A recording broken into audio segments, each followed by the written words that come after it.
जी, जी।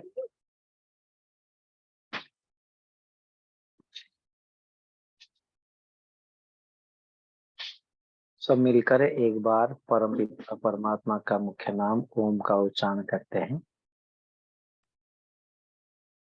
ओ।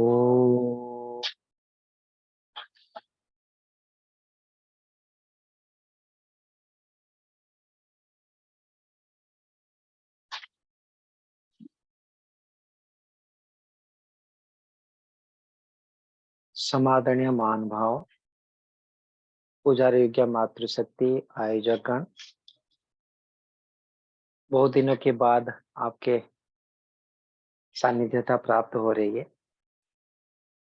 मैं पहले से भी निवेदन था, फिर भी मैं आ नहीं पाया था और आज भी विलम्ब हो गया, क्षमा चाहता हूँ। तो पहले हम योग दर्शन के विषय में चर्चा कर रहे थे पिछले बार कभी में, और उसके भाष्य सहित महर्षि व्यास जी के भाष्य सहित चर्चा हुआ था। तो अभी कुछ सार रूप में ही चर्चा करने के प्रयास करते हैं, फिर कभी अनुकूलता हो तो वो दर्शन का पाठ भी आगे कर लेंगे। आप अनेक विद्वानों से सौभाग्य है आपका कि आप वो सुन पाते हैं और चिंतन मनन करते हैं, जीवन को आगे बढ़ाने के लिए प्रयास करते हैं। तो इन आयोजकों को भी आप हृदय से कृतज्ञता प्रकट करना चाहिए ही। साथ साथ ईश्वर की कृपा है और उनको भी हम कृतज्ञता प्रकट करना चाहिए। तो ये कृतज्ञता के विषय में मैं कुछ बताने के प्रयास करूंगा, जिससे हमारे जीवन बड़े सुखद होता है और जिसके बिना हम कृतघ्न बन जाते हैं और हम दुखी भी रहते हैं, पीड़ित भी रहते हैं। बचपन से लेकर के अभी तक अपने जीवन को निरीक्षण करें, व किसी के भी जीवन को निरीक्षण करें,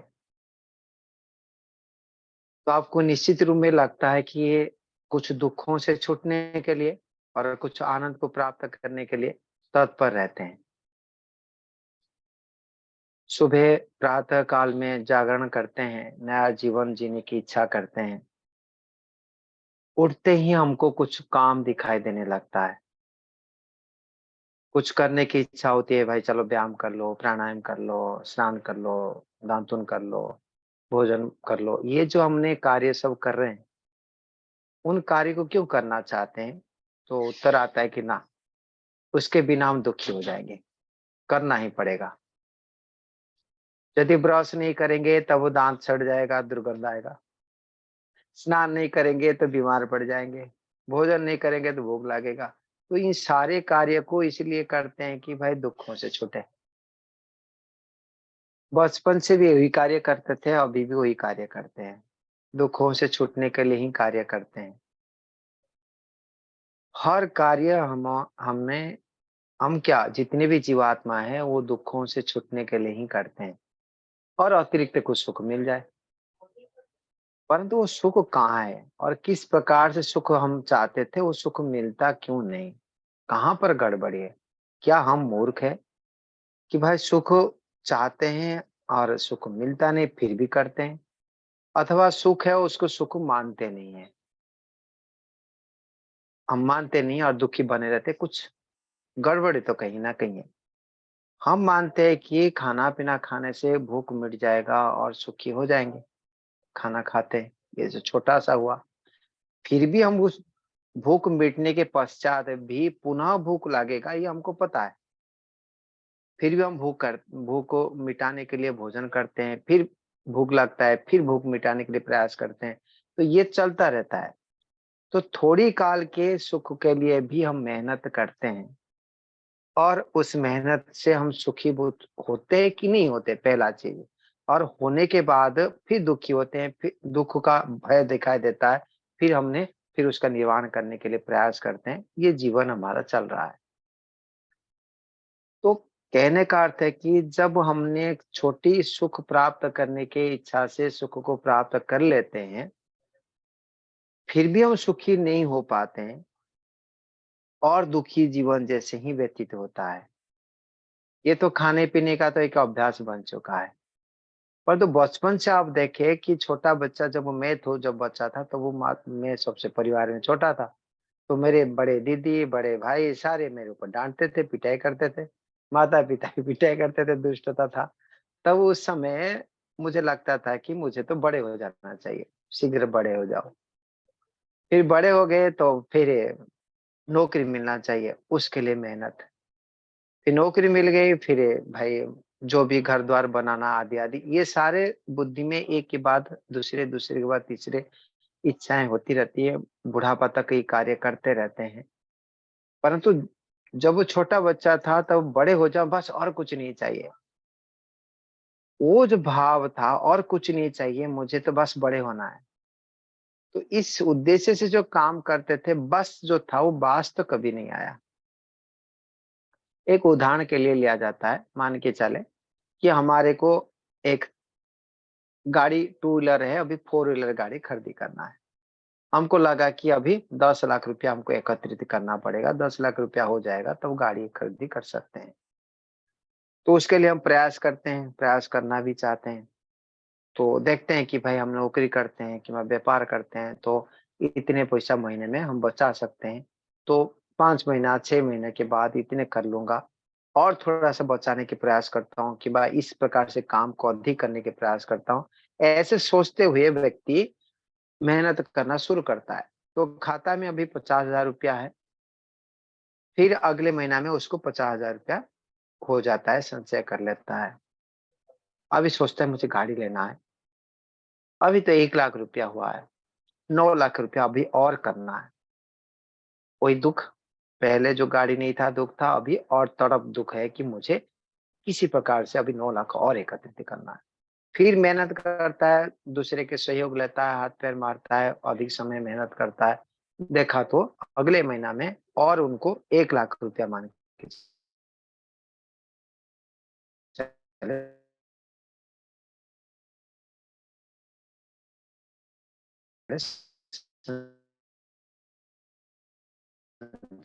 चले कर लिया, हो गई कर लिया, 3 लाख हो गई, तो अभी बाकी के 7 लाख करना है।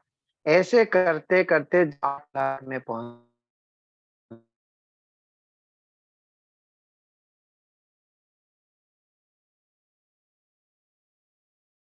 जाता है। तब वो बोला हाँ, 2 महीना में तो हो ही सोचता है कि नहीं अभी तो गाड़ी के लिए हो तो जाएगा, परंतु गाड़ी के बाद तो अभी गाड़ी रखने के लिए तो घर चाहिए, घर तो गाड़ी कहाँ रखें? तो फिर गाड़ी के लिए घर का वो सुविधा प्रयास करता है। फिर घर के लिए कितने चाहिए? चलो 5-4 लाख रुपया तो और चाहिए उसके लिए बनाने हो। तो 4 लाख क्या जोड़ना है तो अभी तो 2 लाख या 8 लाख, 6 लाख करना। अब ये 8 लाख रुपया संचय कर चुका है। अभी फिर 6 लाख बढ़ गए, 6 लाख कैसे करूँ? तड़पता है। 2 लाख हो गई, गाड़ी भी आ गया। फिर भी कहता है अभी तक घर बना ही नहीं, घर बनाना है। उस समय भी दुःख है। गाड़ी आ चुकी है, फिर भी वो सुख जो पहले था गाड़ी खरीदी करने के लिए बस गाड़ी हो जाए तो बच्चों को घुमाना आदि करना मुझे सुविधा हो जाएगी और बढ़िया से लाभ हो जाएगा आदि-आदि बहुत सुख को देखा था और कुछ नहीं चाहिए मुझे तो ये गाड़ी ही चाहिए, इसीलिए पुरुषार्थ कर रहा था। परंतु जब वो गाड़ी आ ही जाता है तब वो क्या होता है कि उनको और दूसरे डिमांड बढ़ चुका है। ऐसे ही अपने जीवन में इसी प्रकार से हम निरंतर मेहनत करते हैं परंतु उस मेहनतों में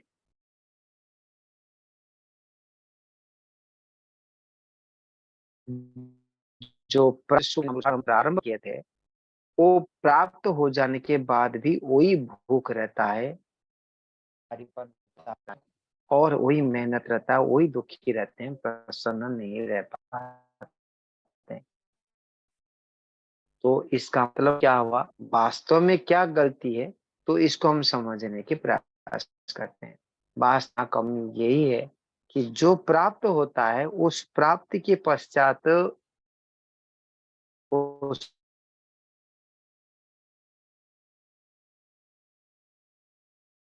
प्राप्त जिस कारण से हुआ, ना देखते हुए उन कमियों के प्रति प्रयत्न करते रहते हैं। ये कमी है। मान के चले हमारे पास 50,000 था और 50,000 के बाद हम और 50,000 हो गया, 1 लाख हो गई। तो किसी-किसी ना व्यक्ति के सहयोग से तो हमको हुआ है। उन व्यक्तियों के प्रति हम थैंक्स करते हैं, चलो भाई अमुक अमुक व्यक्तियों की कृपा से हमारे पास अभी 1 लाख रुपया हो गया, बहुत बढ़िया, चलो ईश्वर को धन्यवाद, अमुक व्यक्ति को धन्यवाद, और ये 1 लाख रुपया हो गया, और वे संतोष करते हुए उसमें सुख लेना शुरू कर लेगा, बढ़िया हो गई। फिर आगे बताएगा ठीक है, अभी और 8 लाख करना है, अब मेहनत करेंगे, कोई बात नहीं, मेहनत करेंगे, मेहनत तो करना ही है, इसीलिए तो जीवन मिला है, मेहनत करेंगे। मेहनत करते हुए फिर दूसरे महीना में 2 लाख हो गई, तो 2 लाख हो गया, उसमें थैंक्स करेगा मन में मन सबको।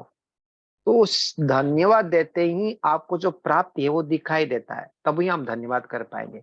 उस दिखाई देने से आप उसमें संतोष होते हैं, आनंदित होते हैं, प्रसन्नता को प्राप्त करते हैं। ऐसे करते करते गाड़ी भी मिल जाएगा, तब वो गाड़ी के लाभ आप उठाते हुए प्रसन्न रहेंगे, और गाड़ी देने वाले व्यक्ति के प्रति तब हमने उसमें वस्तु का सदुपयोग कर पाते हैं और उस वस्तु से आनंदित हो पाते हैं। यदि वो हमने उसको नहीं करते तो हम निश्चित रूप में दुखी रहते हैं, दुखी होते ही हैं। और एक उदाहरण ले लें, कृतज्ञता के कारण से कितनी हानि होता है, उस वस्तु को सदुपयोग करने में रहित भी हो जाते हैं, और स्वयं दुखी होते हैं और दूसरे को भी दुखी करते हैं। एक पिताजी के 2 संतान हैं, दिवाली के अवसर है, पिताजी ने दोनों के लिए ड्रेस लेके आए। मध्यम परिवार है, मेहनत करते हैं और लाए, तो दोनों बच्चों के लिए 2 ड्रेस जोड़ी लेके आए। तो छोटे बच्चे के पास गए, उसको बच्चे को दिए, बेटा तेरे लिए ड्रेस ले आओ, ले। तो बच्चे ने उसको ऊपर-नीचे करके देखता है और कहता है कि ये तो पिताजी कितने रुपया में लाए? बेटा 1100 रुपया में लाया हूँ। आपने कंजूस कर लिए।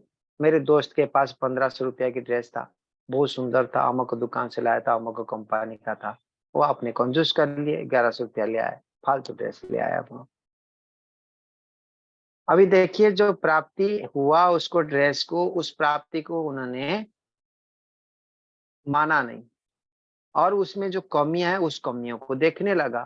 तो इसी कारण से पिताजी भी दुखी, संतान भी दुखी, उसको आनंद नहीं मिला, और उस वस्त्र को भी रफा-दफा कर देगा। फालतू ड्रेस ले आए पिताजी, पहन देगा 2-3 दिन पहन के फेंक-फाँक कर देगा। वो बर्बाद कर उस वस्तु का भी सदुपयोग नहीं कर पाएगा। दूसरे बच्चे के पास गए, बेटा तेरे लिए ड्रेस लाया हूँ। तो उन्हें देखते हुए बताते, पिताजी मैं तो माँगा नहीं था आपको। आपने इतनी मेहनत करते हैं, हमारे लिए मेहनत करके लाते हैं। आपको बहुत-बहुत धन्यवाद। अंदर से वो कृतज्ञता भाव को प्रकट करता है, बड़े श्रद्धा से लेता है, और नमन करते हुए लेता है, और वस्त्र को वो पहनता है। क्योंकि पिताजी ने मेहनत करके उनके लिए लाए, श्रद्धा से लाए, तो उसको पहनता है, आनंद में रहता है, स्वयं भी खुश होता है और दूसरे पिताजी भी खुश हो गए। भेद कुछ नहीं, भेद जो प्राप्त हुआ है उस प्राप्ति में एक व्यक्ति ने उसको प्राप्ति को माना नहीं, सही नहीं माना, और दूसरे व्यक्ति उसको प्राप्ति में वो अंदर से कृतज्ञ हुआ कि भाई ये व्यक्ति जो दिए हैं उनके प्रति बहुत धन्यवाद।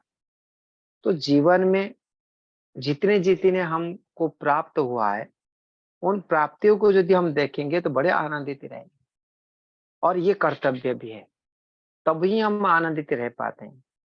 यदि कमियों को देखते रहेंगे हम, कमी तो किसमें नहीं है, किसी वस्तु में कमी नहीं है, किसी स्थिति में कमी नहीं है, ऐसा तो है ही नहीं। हर वस्तु में, हर स्थितियों में हमारे पास कमी ही कमी रहेगा। ये प्रकृति के नियम है।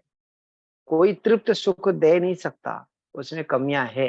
परंतु जितने प्राप्त होता है, जितने मेहनत से हमको प्राप्त होता है, व जिसके मेहनत से हमको प्राप्त होता है, उसको निरीक्षण करना चाहिए, और उसमें हमको संतोष का पालन करो अथवा कृतज्ञता का प्रकट करो। कृतज्ञता प्रकटता में ही संतोषता है।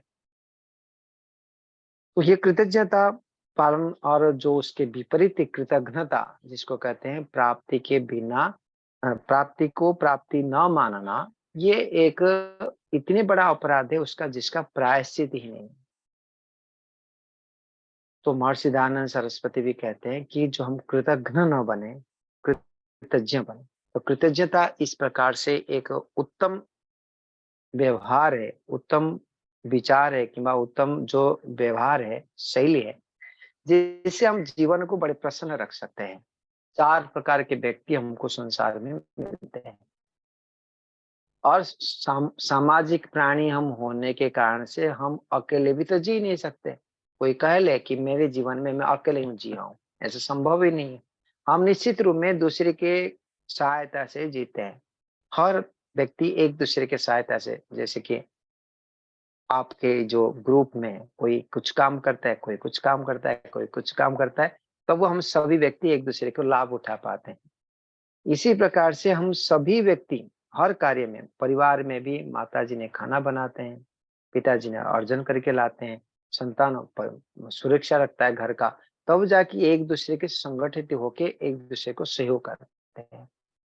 तो समाज में भी, राष्ट्र में भी, परिवार में भी हर व्यक्ति एक दूसरे के सहयोग से ही जीता है। और परमपिता परमात्मा भी सृष्टि के रचना जब किए हुए हैं, तो उसमें भी हर व्यक्तियों को एक दूसरे के सहयोग सहयोग से ही रहने के लिए मार्गदर्शन भी दिए हैं और ऐसे व्यवस्था भी की है। हर प्राणी एक दूसरे के सहायता से ही रहते हैं। हम कभी भी ऐसे संभव नहीं है, क्षण मात्र भी संभव नहीं है, मैं तो यहाँ कहूँ कि क्षण मात्र भी संभव नहीं है दूसरे के बिना सहायता से हम जी सके। अपने आप में तो कुछ भी नहीं कर सकते। परमपिता परमात्मा के सहयोग के बिना और सामाजिक प्राणी होने से समाज के बिना हम किसी एक तिनके को भी ना जान सकते, ना हिला सकते हैं।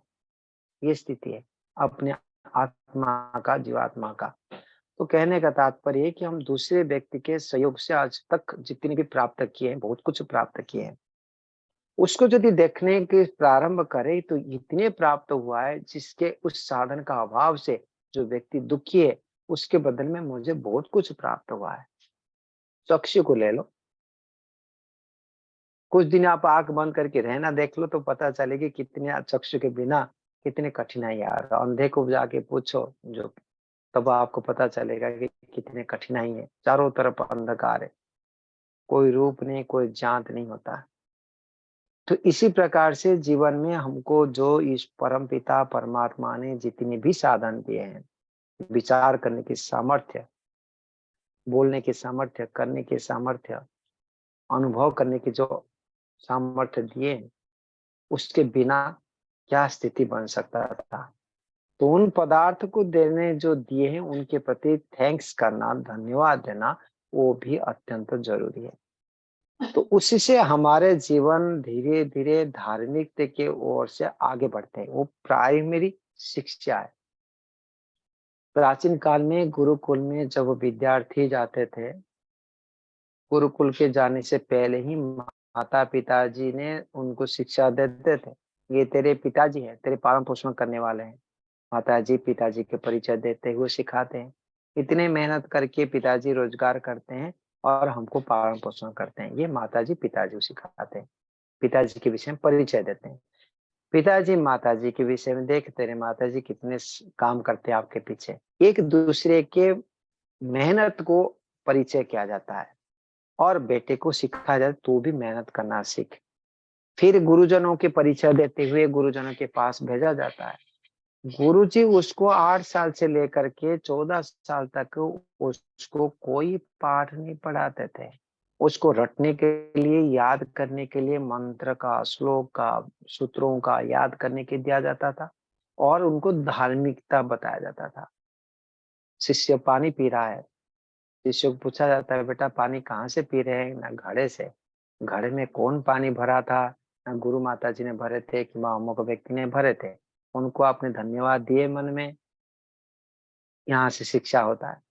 फिर धन्यवाद देते हैं, अच्छा उन्होंने कहाँ से पानी लाए? ना बाल्टी के कुएं से पानी लाए। अच्छा कुएं में पानी कौन रखे हैं? तो बोले ना भगवान रखे। जो भी कहेगा तो उनको धन्यवाद दिए। ऐसे हर क्रियाओं में संतान को प्रेरित किया जाता था कि जिन्होंने दिया है उसको धन्यवाद देना। हम भी सिखाते हैं छोटे बच्चों को, चॉकलेट देते हैं, बेटा थैंक्स बोल।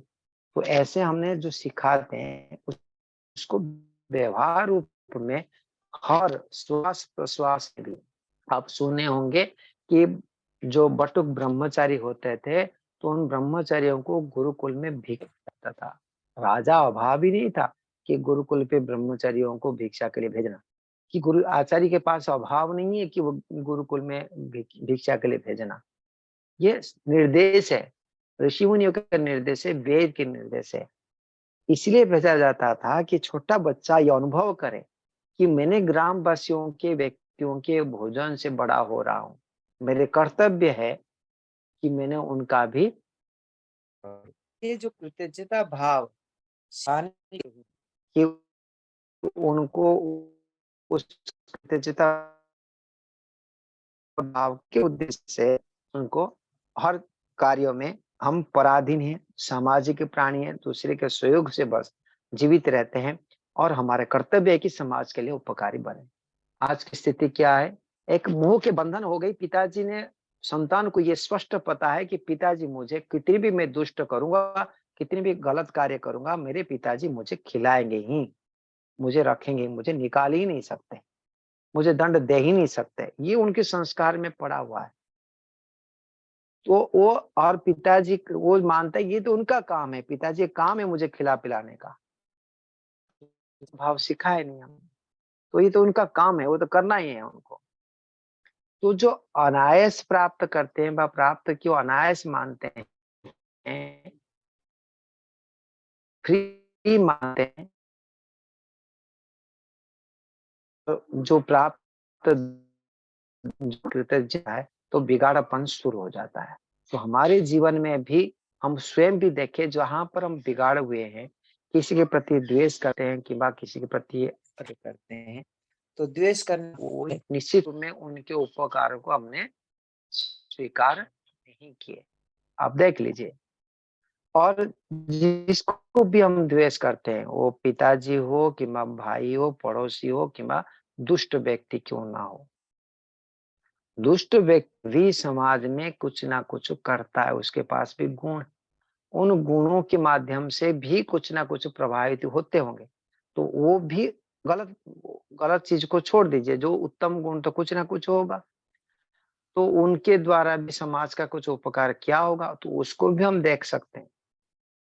इसका मतलब नहीं है कि वो महान व्यक्ति है, वो नहीं है, कि दंड से रहित करने योग्य वो नहीं। कहने का वो है कि संसार में हर वस्तु कुछ ना कुछ चम ये कहने का भाव है। तो परमपिता परमात्मा के सृष्टि में कोई अनर्थ चीज होता नहीं है। तो कहने का ये भाव था कि हमको भी कृतज्ञ बनना चाहिए। इस कृतज्ञता से कितने लाभ है और थोड़ी सी चर्चा करते हैं। मान के चले हमारे पास में एक बढ़िया से खीर बना है कि सब्जी कर लो, एक सब्जी डेली खाते हैं, खिचड़ी सब्जी हो कि दाल सब्जी आदि। तो एक साधु व्यक्ति है, सब्जी उसके पास में है और एक है सामान्य लौकिक व्यक्ति के पास भी सब्जी है। दोनों को दे दिया गया, खा रहे हैं। तो दोनों व्यक्ति खाते किसी को आप देखें, तो प्रायतः हम जैसे करते हैं, तो हमने सब्जी लिए, एक चम्मच खाए, बहुत बढ़िया लगा, स्वादिष्ट खाए, दूसरे चम्मच लेते हैं, फिर सोचते हैं कि इसमें क्या कमी है, थोड़ा-सा गरम होता तो बढ़िया लगता, अभी नमक थोड़ा कम हो गया और थोड़ा नमक होता तो और बढ़िया लगता, इसमें ना ये मसाला पड़ता तो बढ़िया लगता, ये मिर्ची होता, वो उसमें थोड़ी कमियों को ढूँढ बढ़िया चीज़ है, पहले खाया हमको आनंदित लगा, फिर भी उसमें कमियों को देखते हुए हमने सोचते रहते हैं, खाते रहते हैं और कुछ होने से कितने बढ़िया होता, कैसे करने से बढ़िया होता, उसमें थोड़ा नमक डाल दे, कुछ टमाटर लगा दे, ऐसे होते तो अच्छा लगता है। वो दुखी होते हुए खा रहे हैं हम, खा भी रहे हैं और उसका आनंद नहीं ले रहे हैं, उसकी कमियों को हमने ढूँढते रहते हैं। समझ में आ रहा है? दूसरे व्यक्ति, साधु व्यक्ति, थोड़ा धार्मिक व्यक्ति, कृतज्ञता व्यक्ति कैसे खाता है? वो लेता है वस्तु को, देखो ईश्वर ने बनाने वाले ने कितने रस उसमें भरा रखा है, कितने सुंदर-सुंदर वस्तुओं को सम्मिश्रण है, कितने सुगंधी भी आता है और स्वादिष्ट भी भिन्न-भिन्न प्रकार की है। हर सब्जियों का अलग-अलग स्वाद है, कैसे ईश्वर ने बनाए और ये उस ईश्वर को धन्यवाद देता है वो। खाना बनाने वाले व्यक्ति को धन्यवाद देता है और उसके प्रबंध करने वाले व्यक्ति को धन्यवाद देता है कि इनके प्रबंध से मुझे अन्न मिल रहा है और उनकी माताजी ने बनाया उनको धन्यवाद। इन सभी को ईश्वर सहित सभी को धन्यवाद देते बड़े प्रसन्नता से स्वाद लेते-लेते खाता है। ध्यान दीजिए, हमने बड़े-बड़े रिसोर्ट में भी जाते हैं, बहुत-बहुत खर्च करते हैं। हम खाने के लिए जाते हैं, आनंद लेने के लिए जाते हैं, हम किस ढंग से आनंद ले पाते हैं? अतः इस कृतज्ञता भाव से उन वस्तुओं से हमने उचित लाभ नहीं ले पाते, उतने आनंद नहीं ले पाते, उस कमी के कारण से। कि बा मन मन को इतने चंचल बना देते हैं, उस जो क्रिया करते हैं उसको गौण मानते हैं, उस विषय सोचते ही नहीं और दूसरे जो विषय ऊपर सोचते हैं, तो उसका आनंद हम लेना था जो नहीं ले पाते। जो योगाभ्यासी के लिए तो बहुत हानिकारक है, उस प्रकार व्यवहार। जिस कार्य करते हैं उसी कार्य में ही मन को एकाग्र करना, ये यही योग है। योगः चित्तवृत्ति निरोधः। तो व्यवहार काल में यदि हम योगों का व्यवहार नहीं कर पाते हैं, मन को स्थिर नहीं रख पाते हैं, मन को स्थिर तब हो पाएगा जब वो आप उस प्राप्ति को प्राप्ति मानेंगे। वो प्राप्ति को प्राप्ति नहीं मानेंगे तो उपेक्षा करेंगे, तो निश्चित रूप में दूसरे विषय में मन जाएगा। और दूसरे विषय सोचेंगे। तो दूसरे विषय में सोचने के लिए अवसर अलग होता है और जिस समय में कार्य करते हैं, जिस वस्तु का प्रयोग करते हैं, उपभोग करते हैं, उस वस्तु के विषय में ही जानकारी होना चाहिए, उस वस्तु के विषय में बोध रखना चाहिए। ये यथार्थता है। तो महानुभाव, जीवन में यदि व्यक्ति कृतज्ञ होना संकल्प कर ले, भाई मैं धन्यवाद दूँ,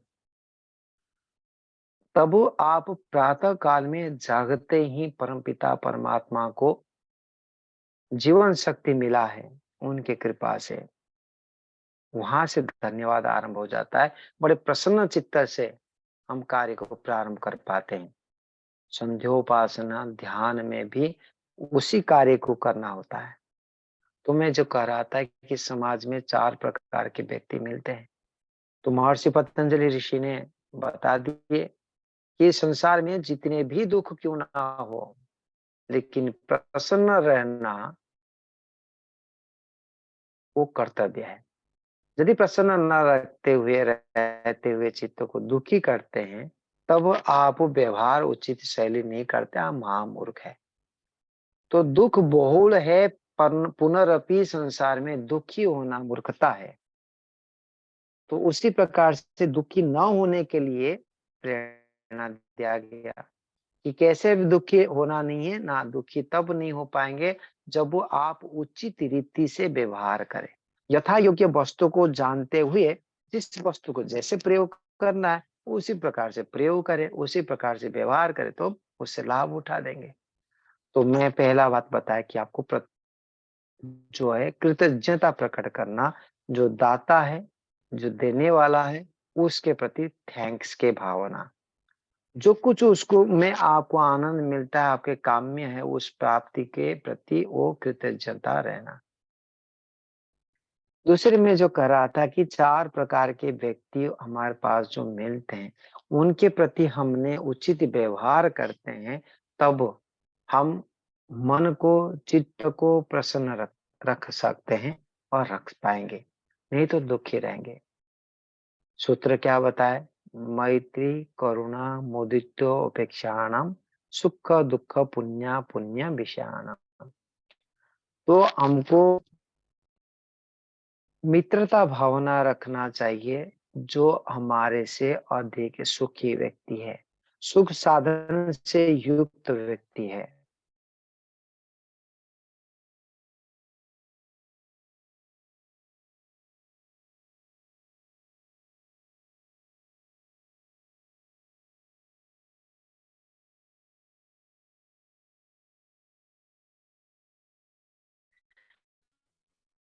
तो उन के व्यक्ति है जो मेरे पास में आज धन है, दूसरे के पास में धन नहीं है। ईश्वर की कृपा से मेरे पास धन है। उस सामने वाला व्यक्ति के साथ जो संबंध रखना चाहते हैं, वह संबंधित हो रही है, तो उसमें धन नहीं है। तो उनके पास क्या भाव होना चाहिए कि करुणा के भाव। करुणा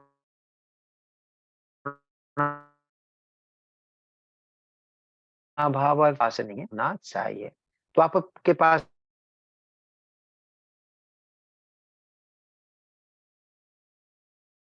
सामर्थ्य तो दो, नहीं तो कम से कम ये भाव हो। ऐसे ही मित्रता का भाव क्या है कि सामने वाला व्यक्ति के पास में हमारे से अधिक साधन है, धन है तो धन अधिक साधन है, आपके पास विद्या कम है, उनके पास विद्या अधिक है, आपके पास व्यक्ति कम है, उनके पास व्यक्ति अधिक है, आपके पास बल कम है, उनके पास बल अधिक है।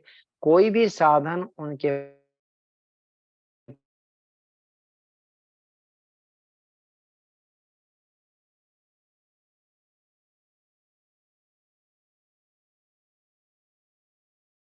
पास में अधिक अपना है, मेरे हितैषी है, मेरे काम का है, मेरे काम का है, ये परिचय कैसे देंगे? जो कुछ हमारे पास में है, वो मुट्ठी भर भी क्यों ना हो, वो जो कुछ है, तो उससे हम दूसरे के उपकार करने के भाव रहे, लेने के भाव नहीं। प्राय तो हमने किसी बलवान से, किसी धनवान से, किसी जो प्रसिद्ध व्यक्तियों के पास इसलिए जाते हैं कुछ लेने के लिए ना, वो तो मिल ही जाएगा, तब मिलेगा जब आप उनको कुछ देने के भाव रखते हैं, जो कुछ आपके पास में है। हमारे गुरुजनों ने हमको शिक्षा देते थे गुरुकुल में। तो जो संपन्न व्यक्ति, दानदाता, बड़े-बड़े सेठ आदि आते थे, जब गुरुकुल में थे हम तब, तो आचार्य जी, हमारे आचार्य ज्ञानेश्वर जी, आप सभी जानते होंगे। तो उन्होंने आने से पहले ही, आने की सूचना मिलते ही उनको क्या देना है, ये भाव रखते थे। कि हमारे पास पुस्तक नया प्रकाशित है, पुस्तक देंगे, किंवा कुछ मोमेंटो है, किंवा कुछ चिन्ह है, किंवा कुछ प्रेरणादायक है, कैलेंडर है, फोटो है।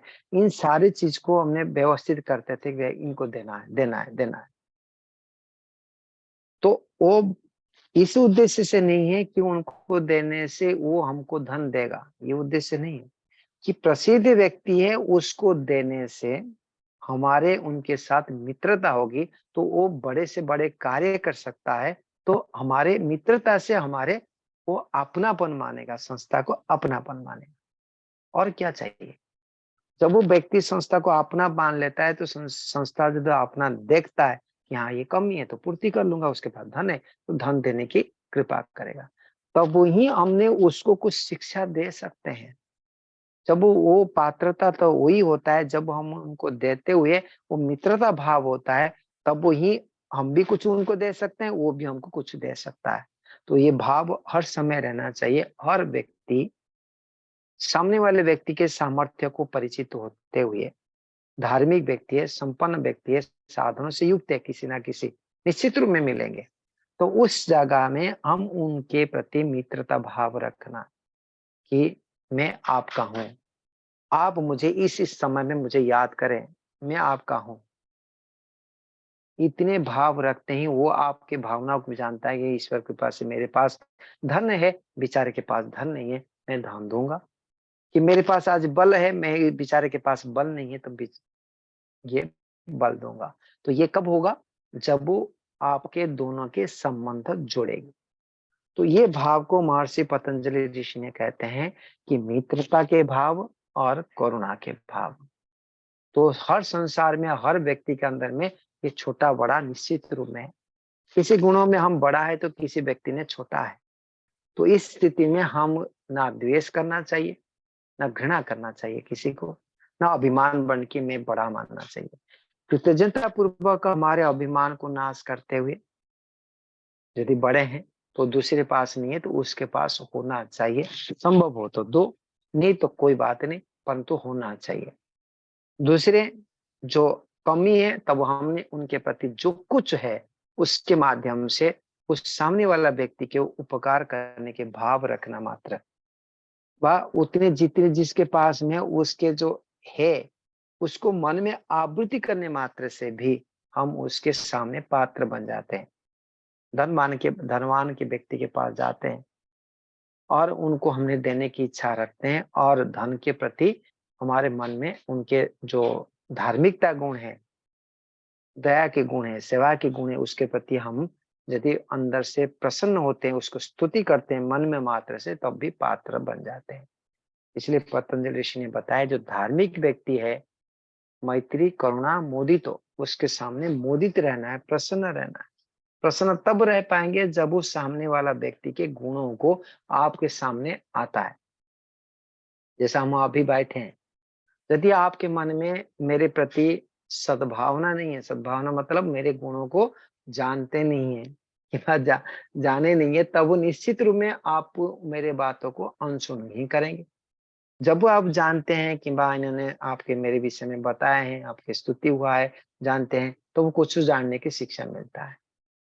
तो क्या हुआ यहाँ पर कि जो धार्मिक व्यक्ति होते हैं, उन धार्मिक व्यक्तियों के गुणों को मन में आवृत्ति करने मात्र से उस धार्मिक व्यक्ति के सामने हम पात्र बन जाते हैं।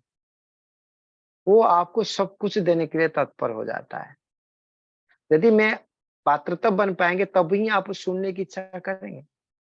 यदि उनकी स्तुति नहीं है, आप जानते हैं हाँ, कोई फालतू व्यक्ति आ रहा है, बोल रहा है, तो निश्चित रूप में अपने ऊपर-नीचे देखेंगे, गुण कार्य को करेंगे। जब वो आपकी भावना बनता है कि नहीं, ये व्यक्ति धार्मिक ही है, तो बहुत बढ़िया व्यक्ति है, इतने कहते ही उसके कान हमारा सुनने के लिए चला जाता है और उसके समर्पित हो जाते हैं। तो ये शैली होता है जीवन में। तो मैं कहने का तात्पर्य है कि समाज में, राष्ट्र में अनेक प्रकार के व्यक्ति हमको मिलेंगे। तो उसमें से हमको निरीक्षण करना है कि उस व्यक्ति को संपर्क में आने से मैं प्रसन्न बनूं, तो कैसे व्यवहार करूं? तो इन तीनों तरीका मैंने बताया कि धार्मिक के अनेक धर्मों के गुण होगा उसके पास में, उन धर्म के गुणों को पहले आवृत्ति करें। फिर हमारे पास जो सामर्थ्य हम उसको देने के प्रयास करें, देने की भावना बनाएं।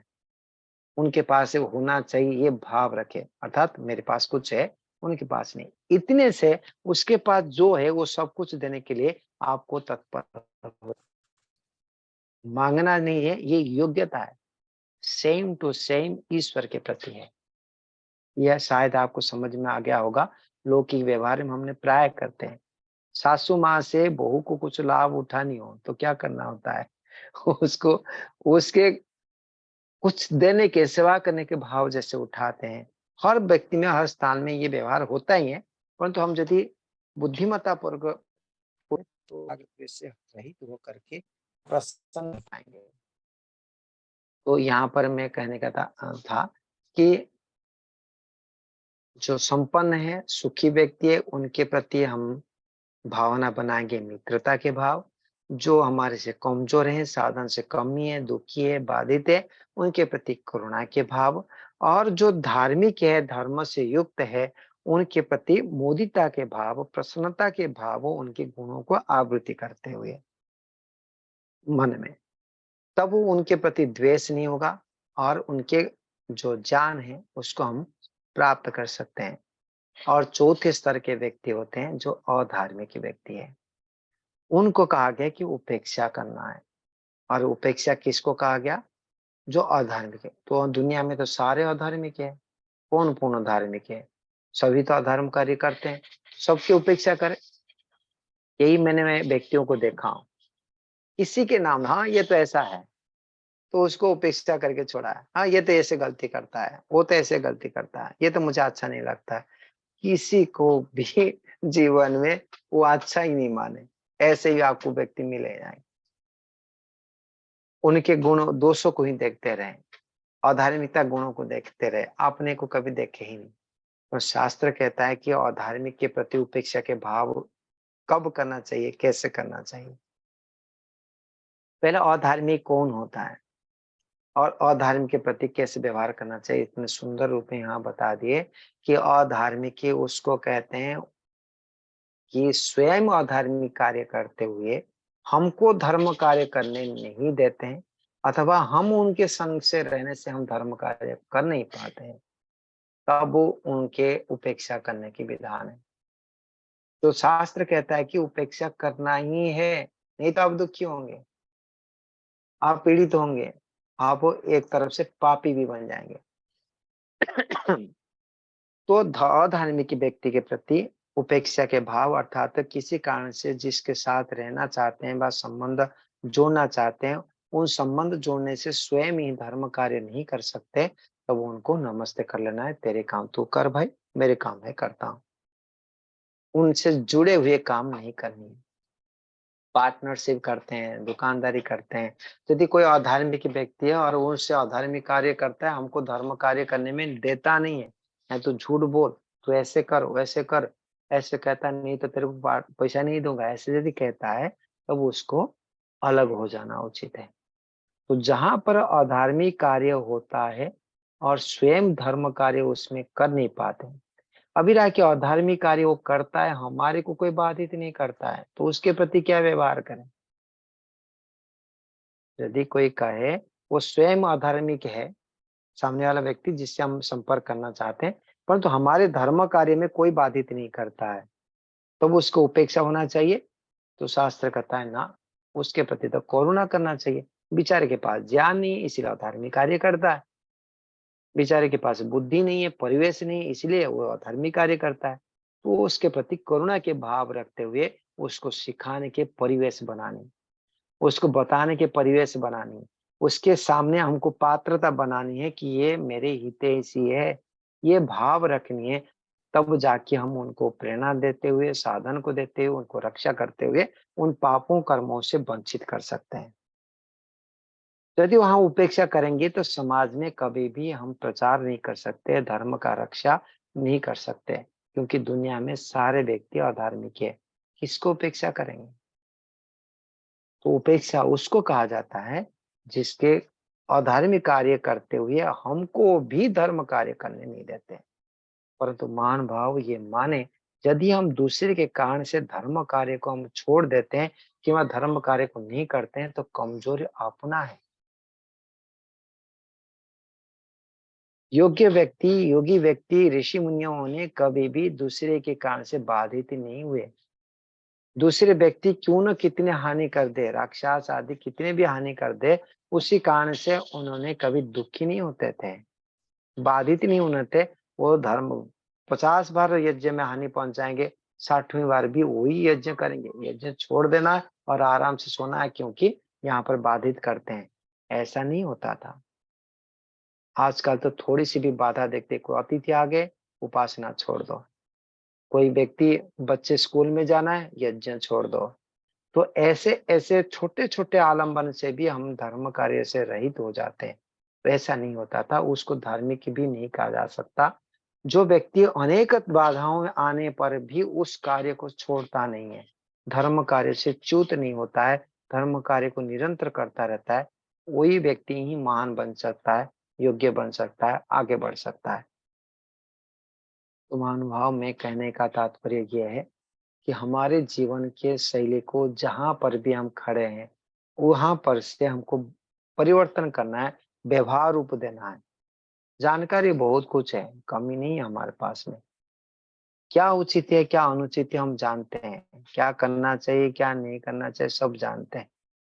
परंतु अंदर से अपने आप को पूछे तो मैं क्या जानता हूँ, क्या करता हूँ, तो आपको भयंकर अंधकार दिखाई देगा।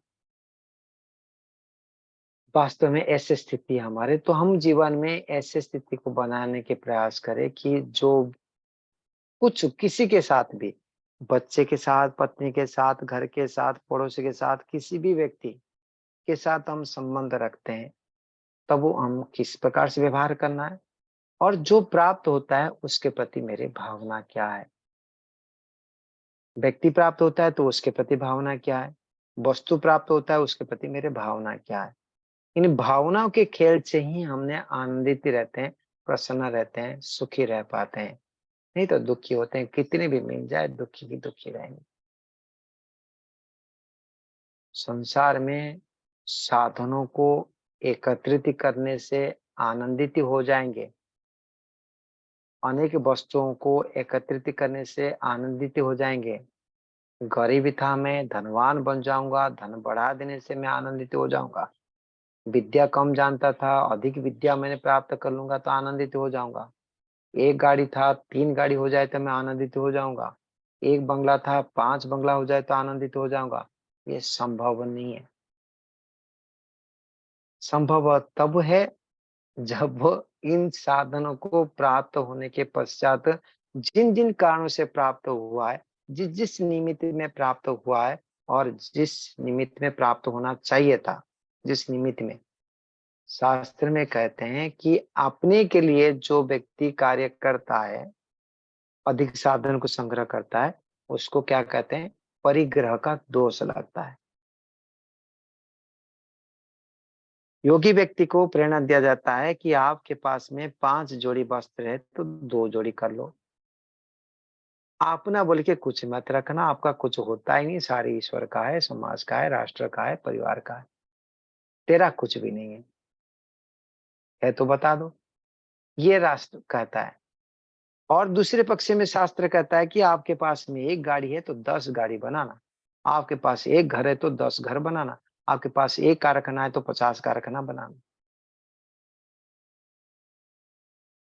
तो ये कहने का तात्पर्य है कि ये आपके लिए नहीं, दूसरे के लिए बनाना। आपके पास में 1 गाड़ी है तो दूसरे के लिए 3 गाड़ी बनाओ। आपके पास 1 कारखाना है तो दूसरे कारखाना दूसरे व्यक्ति के लिए बनाना। तो कहने का तात्पर्य कि समाज को उपकार करने के लिए जब वो हम आगे बढ़ते हैं, तब वो ऑटोमेटिक हमारे उन्नति हो ही जाता है, हम प्रसन्न हो जाते हैं। अपने के लिए जब हम करना चाहते हैं, मेरे लिए, मेरे लिए, मेरे लिए, तब हम कृतज्ञ बनते हैं, दूसरे का तो उपकार को माने ही नहीं, दूसरे को उपकार देना चाहते भी नहीं है, तब हम स्वयं दुखी होते हैं और दूसरे को भी दुखी कराते रहते हैं। ठीक है, कुछ व्यवहार की बातों को चर्चा करने का प्रयास किया और कुछ आपको शंका समाधान करना हो, किसी भी विषय में कुछ पूछना हो तो पूछ सकते हैं। किसी के मन में कोई शंका हो तो पूछ लीजिए, जो आचार्य ने व्याख्या दिया हुआ है। अन्य विषय में भी पूछ सकते हैं, किसी शास्त्र के विषय में, अन्य व्यवहार के विषय में जो भी भी पूछ हो, सकते हैं। आध्यात्मिक कोई भी प्रश्न पूछ सकते हैं, आप लोग स्वतंत्र हैं। ये है क्या अभी? हाथ उठा दीजिए, आप लोग हाथ उठा दीजिए।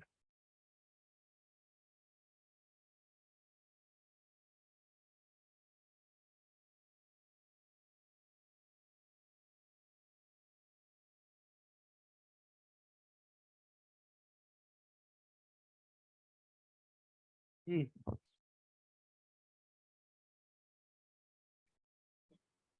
वेद प्रकाश शर्मा जी, आप क्या क्या चलता है आपका समाचार? किस प्रकार से जीवन शैली हो रही है? माइक अनम्यूट करेंगे।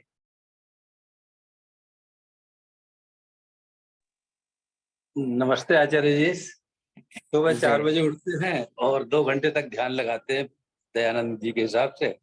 तो उसमें आसन, प्राणायाम, ध्यान आप लोगों ने जैसा बताया वैसा करते हैं।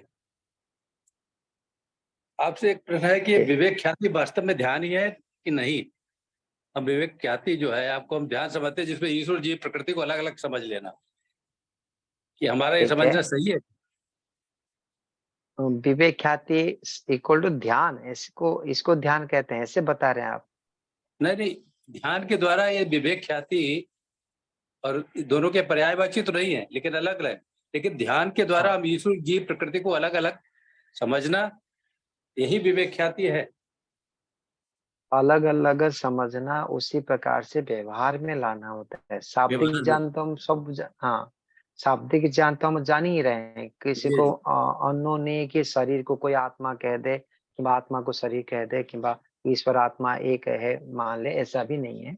सभी हम पृथक पृथक मानते हैं, परंतु उसको व्यवहार रूप देना, जितने समय के लिए व्यवहार रूप दे पाते हैं, जी मैं शरीर से पृथक हूँ, मैं एक आत्मा हूँ, इस व्यवहार रूप में जो संस्कार की मात्रा बढ़ जाना, तभी व्यवहार रूप हो पाता है। तो संस्कार की मात्रा बढ़ाने के लिए एकाग्रता जरूरी है, ध्यान जरूरी है, तब जी वो जी। ही वो मात्रा बढ़ेगी।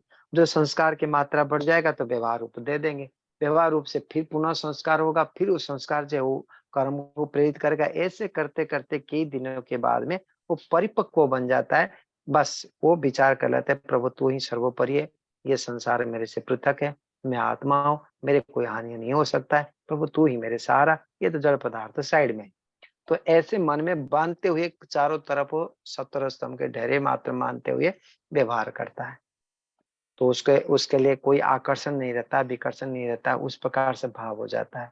तो वह आत्मबोध भी हो जाता है और धीरे धीरे परमात्मा का बोध भी बन जाता है। तो इस संस्कार के मात्रा में डिपेंड करता है जी।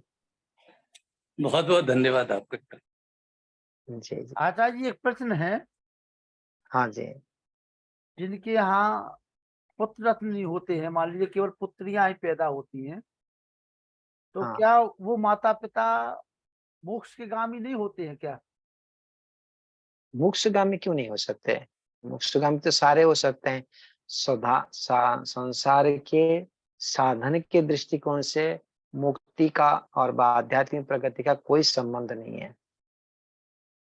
परिवार में जो भी, ये तो एक बीमार है कि अज्ञानता है, जो भी माने परिवार, जो संतान पुत्र नहीं हो रहा है कि कुछ भी संतान हो नहीं रहा है कि कुछ भी हो, सांसारिक संबंध के साथ ईश्वर के संबंध तो कुछ भी नहीं है।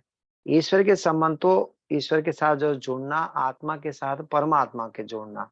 संसार के साथ संबंध जो है आत्मा के साथ सांसारिक वस्तुओं को जोड़ना, और एक आत्मा दूसरे आत्मा के साथ मिथ्या संबंध जोड़ना, इसको कहते हैं संसार। और ईश्वर के मार्ग तो पूरा पृथक है। वो यहाँ कुछ भी नहीं चाहिए प्रभु, मुझे आप चाहिए, ये मार्ग है ईश्वर के संबंध, मुक्ति के मार्ग है। हाँ, संसार में रहते हुए जितने धर्म कार्य करते हैं, धीरे धीरे जितने जितने धर्म कार्य करते रहेंगे, उतने उतने तत्व ज्ञान होता है। उन तत्व ज्ञान से हम मुक्ति की ओर जाते हैं।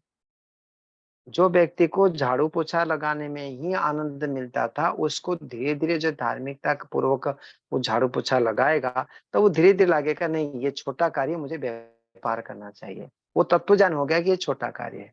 फिर व्यापार वाणिज्य करते करते उसको उसमें जब वो दुख दिखाई देगा, उससे और बड़ा कार्य को उसको धर्म मानेगा। तो धर्म कार्य करते करते करते करते करते करते ही वो ऊर्ध्वगामी होता है। जिस कार्य करता है उसमें विवेक हो जाता है।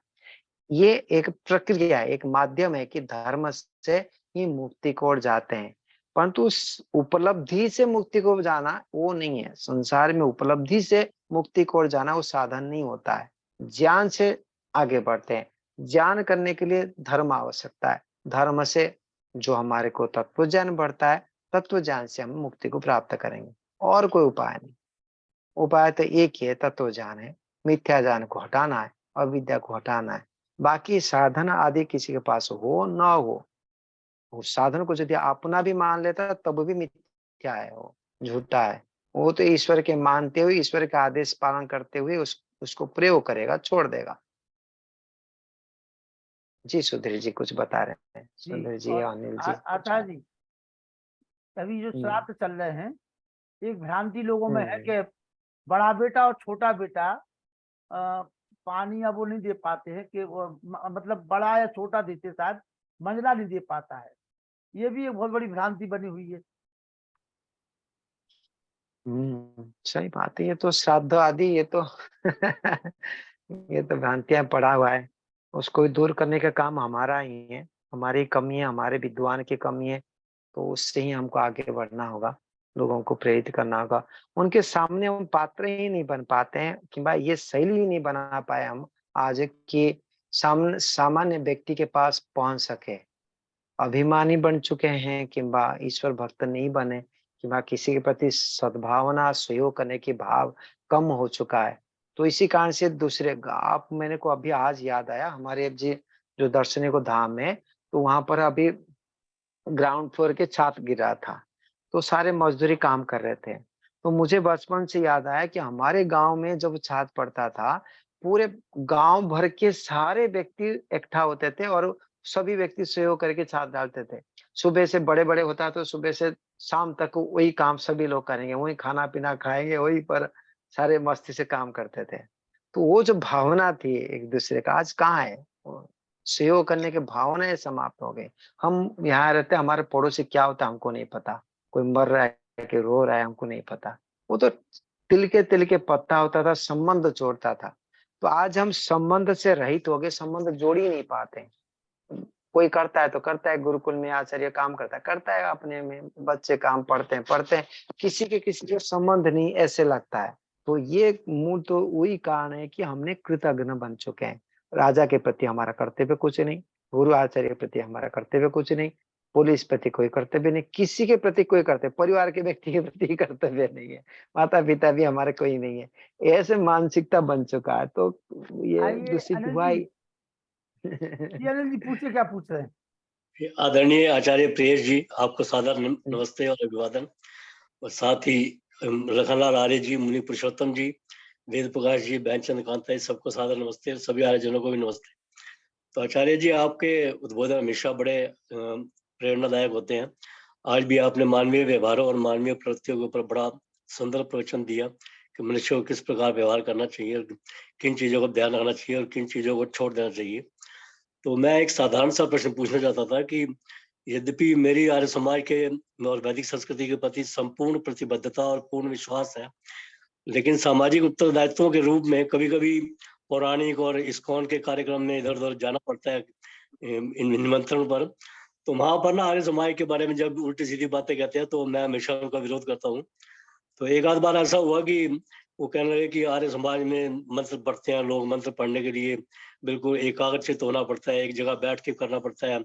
हम तो श्री कृष्ण के गीत गाते हैं, तो चलते फिरते उठते भागते सब गा लेते हैं।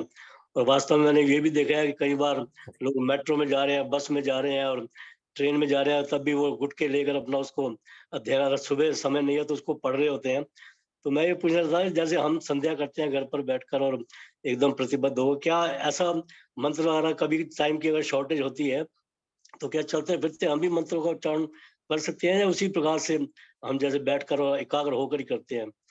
हमारे मुनि, एक मिनट, हमारे मुनि जी जब भी हमारे साथ गाड़ी पे चलते हैं और जी संध्या का समय होता है तो गाड़ी पे ही संध्या हो जाती है उनकी। तो कर लेते हैं गाड़ी में ही। हाँ, जी और वास्तव हमें भी साथ में मंत्र बुलवाते जाते हैं कि लखन जी आप भी बोलिए, और दोनों लोग मोटरसाइकिल पे चलते चलते पूरी संध्या हो जाती है।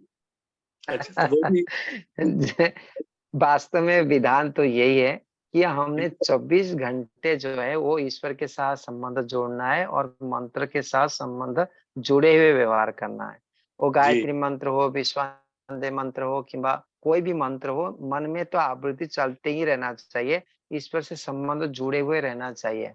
ये जो प्रातः काल ना सायंकाल में संध्या करने के जो विधान ऋषि मुनियों ने रखे हैं, इसका उद्देश्य है कि दिन भर के उन ईश्वर प्रणिधान को, संबंध को जबरदस्त टाइट करने के लिए, उसके विशेष बल लगाने के लिए ये प्रक्रिया है कि हम प्रातः काल में संध्या उपासना करेंगे, ध्यान करेंगे, तो वो दिन भर में वो कार्य कंटिन्यू चले। शाम को फिर निरीक्षण करते हुए रात्रि को हमने उसका उपासना के कार्य को बढ़ाए।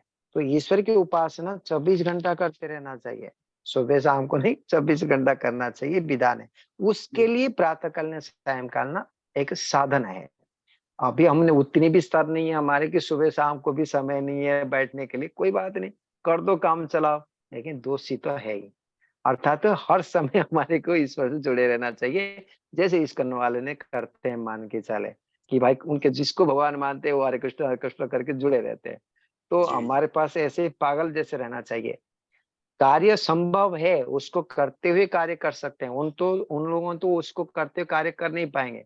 हमारे तो कार्य करते हुए, क्योंकि हमारे ईश्वर सर्वत्र परिपूर्ण है, सर्वत्र व्यापक है, सभी जगह में रहते हैं, सदा हमको सहयोग करते हैं, क्षण क्षण मात्र में हमारे उपकारी है। अपना साथ साथ में रहते हैं, साथ साथ चलो, साथ साथ काम करो, साथ साथ खाओ, सब कुछ हम साथ साथ कर सकते हैं, कोई समस्या नहीं है हमारे ईश्वर के साथ। अभी भी देखो, अभी इस समय हम बातचीत करते हैं, हम बात भी कर पाएंगे, आप सुन रहे हैं, मैं बोल रहा हूँ, आप बोलेंगे, मैं सुन पा रहा हूँ, फिर भी ईश्वर मेरे को सुन रहा है, जान रहा है, ये अनुभूति हम मन में बांध सकते हैं। जी आचार्य जी, ये एक बार अभ्यास हमको बनाना होगा, और कोई उपाय नहीं। ये भी किसी ने बोला कि अगर आपने जूते पहने हुए हैं तो अच्छा गायत्री मंत्र का जाप नहीं करना चाहिए, ऐसा है? मूर्ख, महामूर्खता है। शौचालय में भी हम जप करते हैं, और क्या बोलूं मैं। तो बहुत कोई अच्छा समस्या नहीं है। बहुत अच्छा। तो इसलिए चिंता की कोई बात नहीं है। तो आपने ईश्वर कभी भी खराब नहीं मानता है, ईश्वर सदा हमारे पास रहता ये संशय आपने है। दूर कर दिया, बहुत अच्छा, धन्यवाद, अभिवादन। जी जी आइए निर्मला जी। जी माता जी, नमस्ते जी। नमस्ते जी, नमस्ते आचार्य। बहुत दिन के बाद आपको बातचीत हो हाँ, पा रही, कहाँ पर है, आजकल भारत आज, में कि बाहर में? आजकल मैं यूएसए में हूँ आजकल। हाँ जी जी, जी। ये जो भोग है अर्थात सुख दुख की जो हम्म, अनुभूति है, ये शरीर को क्यों होती है? मतलब वैसे तो चेतन को होती है, आत्मा को, लेकिन हम जहाँ भी दर्द होता है यूं कहीं शरीर में इस भाग में दर्द है, तो ये क्या, इसका क्या हुआ है आचार्य जी? जो सुख दुख या भोग जो करते हैं, हम कहते हैं कि शरीर को हुआ है, इधर इधर दर्द हुआ है, तो ये किस हाँ। प्रकार? हाँ, ये थोड़ी चेतन। सी क्लिष्ट जैसे लगता है, परंतु आपको मैं बता दूं, पहले हाँ तो ये मानना पड़ेगा, जो द्रव्य होता है, थोड़ी सी सूक्ष्म विषय में बताना चाहूंगा, जो हाँ जी, गुण होता है वो द्रव्य आश्रित ही रहता है, ठीक है। अच्छा, तो सुख दुख भी एक गुण है ना, नहीं हाँ जी, गुण तो है। तो गुण द्रव्याश्रित रहना चाहिए। वो कौन सा द्रव्य है जिसमें सुख दुख रहता है? तो हम तो आप मानेंगे नहीं, सुख दुख तो आत्मा का गुण है, हाँ वो जी, नहीं है। सुख दुख आत्मा का गुण नहीं है। सुख दुख का जो गुण जिसको कहते हैं, हाँ, वैशेषिक आधार पर, वो सुख दुख गुण जो है वो प्रकृति में रहता है। अच्छा अनुभूति करने वाला जो है वो आत्मा है। अच्छा, अनुभूति वो सुखी करता है। दुखी वस्तु नहीं, हाँ, अनुभूति करने वाला आत्मा है। वस्तु तो सत्व गुण रजगुण का ही गुण है। तो हाँ जी, सत्व रजगुण के गुण को यह अनुभूति करता है। तो अच्छा जहां पर घुटने दर्द हो रही है, तो हाँ, घुटने में सत्व रजतम के विषम स्थितियां है, वो अनुकूल स्थिति नहीं रहा है, वहां रजोगुण अधिक हो गई है। तो वो इसलिए हमको कष्ट हो रही है। घुटने में दर्द है, अनुभूति में कर रहा हूँ, तो हाँ जी, सुखी दुखी मैं हो रहा हूँ, दर्द हो हाँ रही है घुटने में। हाँ जी, समझ में आ गई? वस्तु तो यहाँ पर है घुटने में, हाँ अनुभूति जी, करने वाला मैं हूँ। अच्छा। तो बाकी वस्तु द्रव्यों में ही जो भी रूपांतरित आत्मा, होता है, ये मानना चाहिए। आचार्य आत्मा अनुभूति करती है, शरीर नहीं करता। हाँ, ना, शरीर कोई अनुभूति नहीं करता है, होता है वहां पर विषम। और यहाँ हो रही बोले क्या हो, ये भी एक अलग जान है। भाई हाँ, घुटने में विषम स्थिति है, ये एक अलग जान हो गई। और ये हाँ, मुझे दुखद है, ये मुझे कष्ट देता है, ये दुखद हाँ, है। ये स्थिति का प्रतिकूल स्थिति है, और अनुकूल का नाम सुख है। बहुत धन्यवाद आचार्य जी, बहुत बहुत धन्यवाद। आज बड़ा अच्छा लग रहा है, बहुत दिनों के बाद दर्शन हुए आपके। नमस्ते और 2 आचार्य। दिन करेंगे कई बार। ठीक है आचार्य, हर रोज देखो। हम्म, ठीक है, ठीक है, धन्यवाद। मिलते हैं।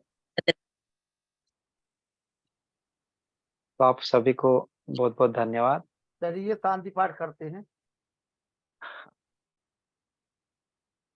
जी मुनि जी, आपने मुझे समय दिया है। अब कल ले लीजिएगा समय, आज शांति पाठ करते हैं। चलिए मैं शांति पाठ करवा देता हूँ। हाँ, करवा दीजिए, करवा दीजिए। ओम देव शांतिरंतरिषग्वं शांति पृथिवी शांतिरापः शांतिरोषधयः शांति वनस्पतयः शांतिर्विश्वे देवा शांति ब्रह्म शांति सर्वं शांति शांतिरेव शांति सामा शांतिरेधि। ओम शांति शांति शांति। सर्वेभ्यो नमः। सभी को शुभ रात्रि। धर्म की जय, की जय, महर्षि धर्म की जय, स्वकाम के राम जय, हर्षि की जय, जय नेत्र की जय की जय जय जय जय की जय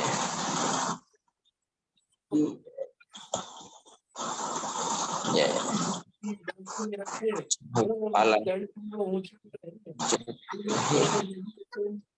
पुष्पार्घ्यम